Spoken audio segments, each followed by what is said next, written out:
Sri Sharda Devi and Her Divine Play, Chapter 10, page 155.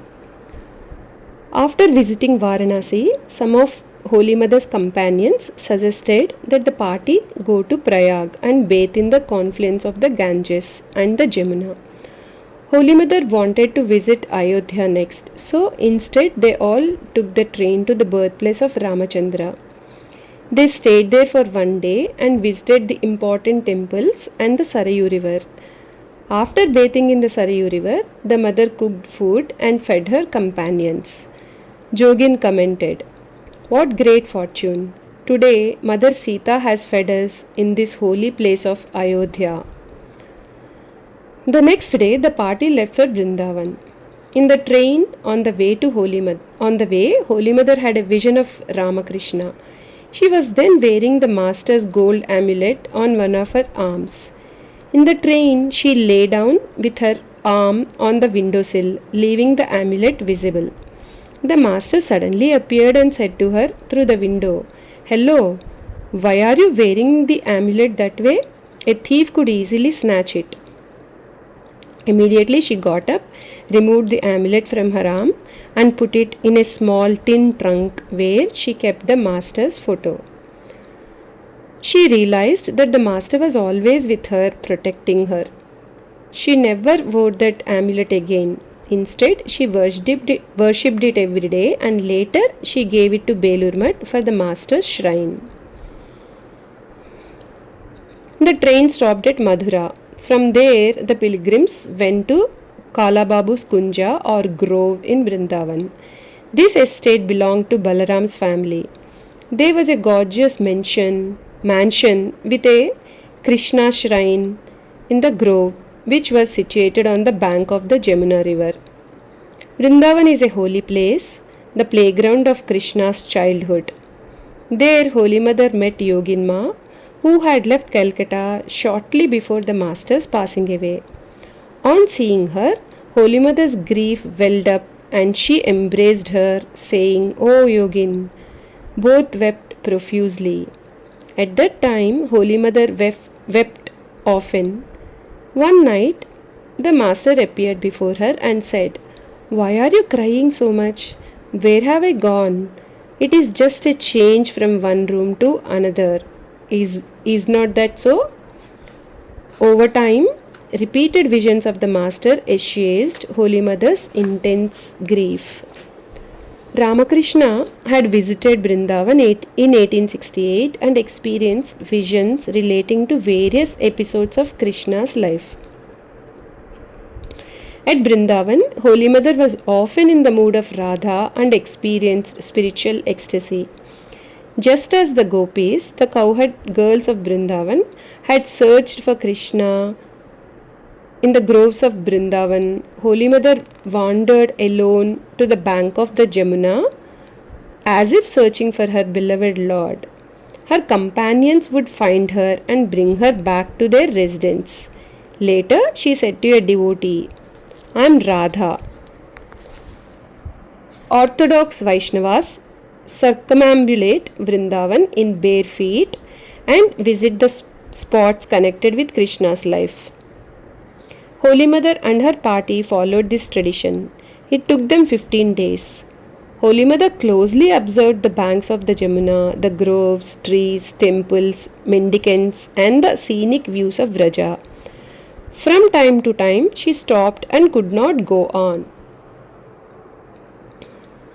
Yoginma guessed that Holy Mother was having divine visions. When she asked Holy Mother why she had stopped, Holy Mother kept quiet and only said, "Let us go." Swami Yogananda left a vivid account of Holy Mother's stay in Vrindavan. "We saw Holy Mother even in the midst of her intense grief at the passing away of the Master, fully realized His divine grace and presence at all times.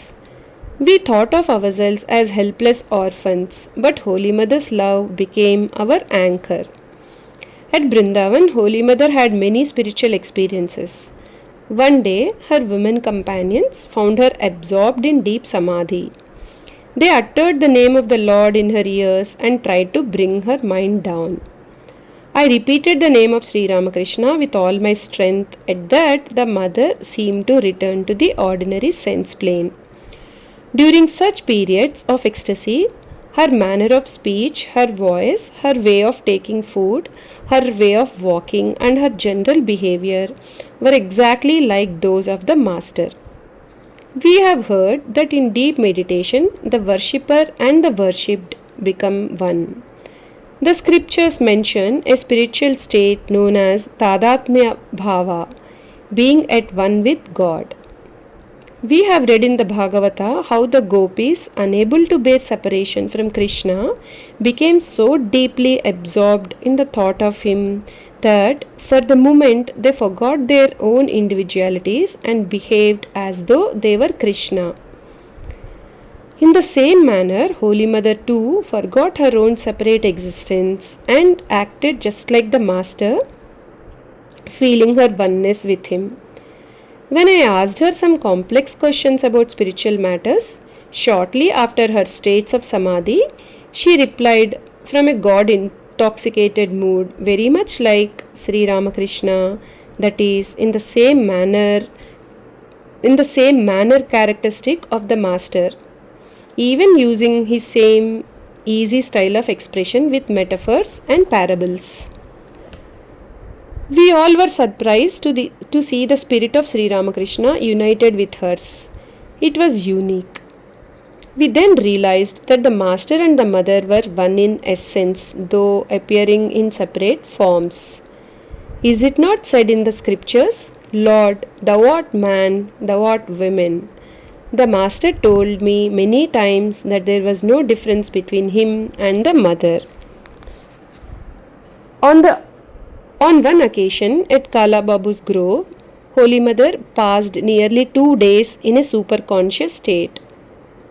A great transformation came over Holy Mother after that experience.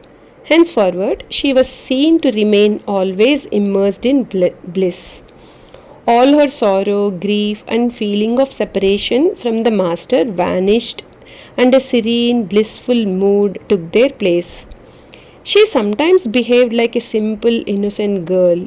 Sometimes she expressed an eagerness to visit the various temples of Vrindavan for darshan, or to visit holy spots on the banks of the Jamuna associated with the divine sport of Krishna and the gopis.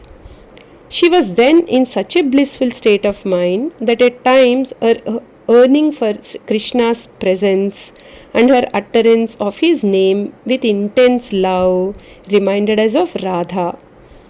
I have heard from her women companions that the Mother at times spoke frankly of herself as Radha. She passed her time in constant meditation and japam and often went into ecstasy, remaining forgetful of herself for hours together. Jai Ma.